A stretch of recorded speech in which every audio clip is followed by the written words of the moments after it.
Copper tubing refrigeration cycle में refrigerant का path या रास्ता प्रोवाइड करने का काम कॉपर ट्यूबिंग करती है। जैसे कि रेफ्रिजरेंट को कंप्रेसर से कंडेंसर में जाना है, कंडेंसर से एक्सपांशन डिवाइस में जाना है, एक्सपांशन डिवाइस से इवापोरेटर में जाना है और इवापोरेटर से वापस कंप्रेसर में जाना है। तो जो रास्ता है ये प्रोवाइड करने का काम कॉपर ट्यूबिंग करती है। साथ ही में जो ऑयल होता है कंप्रेसर में, एक कंप्रेशन के वक्त में बाहर निकल के आता है। अब ये ऑयल जो है कंप्रेसर का वापस घूम के कंप्रेसर को आना चाहिए, इसको हम ऑयल रिटर्न कहते हैं। तो ऑयल रिटर्न करने का काम भी जो है उसको कॉपर ट्यूबिंग हेल्प करती है, एक रास्ता प्रोवाइड करती है ऑयल को वापस आने के लिए। कॉपर ट्यूबिंग दो प्रकार की होती है, एक सॉफ्ट कॉपर ट्यूब और एक हार्ड ऑन कॉपर ट्यूब। जो छोटी मशीन होती है उसमें ज्यादा करके सॉफ्ट कॉपर ट्यूब यूज करते हैं, और जो बड़ी मशीन होती है जिसमें लंबी पाइपिंग होती है उसमें ज्यादा करके hard on copper tube use करते हैं। सॉफ्ट कॉपर ट्यूब की लंबाई जो है 25 फीट से लेकर 50 फीट के रोल हो सकते हैं। हार्ड ऑन कॉपर ट्यूब जो है कुछ इस तरीके से दिखाई देती है। इसकी लंबाई 20 फीट होती है नॉर्मली, या ऑर्डर के अनुसार इससे लंबी भी कॉपर ट्यूब मार्केट में अवेलेबल होती है।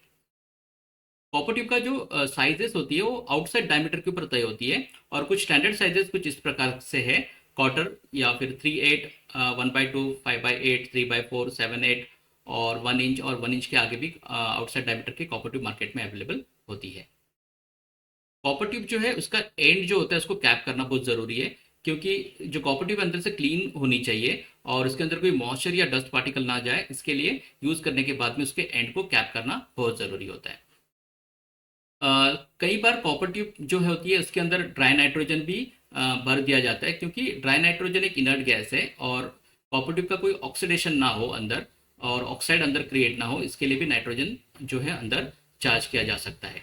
तो हर बार में जब भी हम कॉपर ट्यूब को यूज़ करते हैं तो उसको कैप करें। अदरवाइज मॉइस्चर या डस्ट अगर चला जाता है और वही कॉपर ट्यूब अगर हम सिस्टम में यूज़ करते हैं तो उस डस्ट या मॉइस्चर की वजह से एक्सपांशन डिवाइस ब्लॉक हो सकते हैं और सिस्टम जो है उसका परफॉर्मेंस पोर हो सकता है।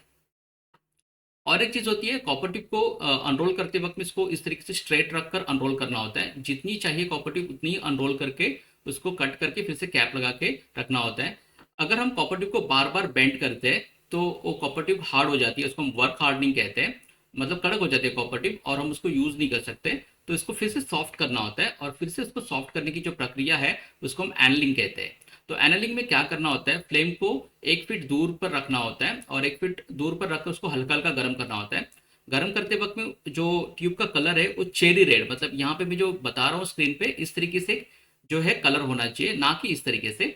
तो हल्का सा चेरी रेड इतना गर्म करना है उसको, और गर्म करके इसको रूम टेम्परेचर में ठंडा करना है। ऐसा करने से जो हार्ड कॉपर ट्यूब है फिर से सॉफ्ट हो जाती है। Thank you very much.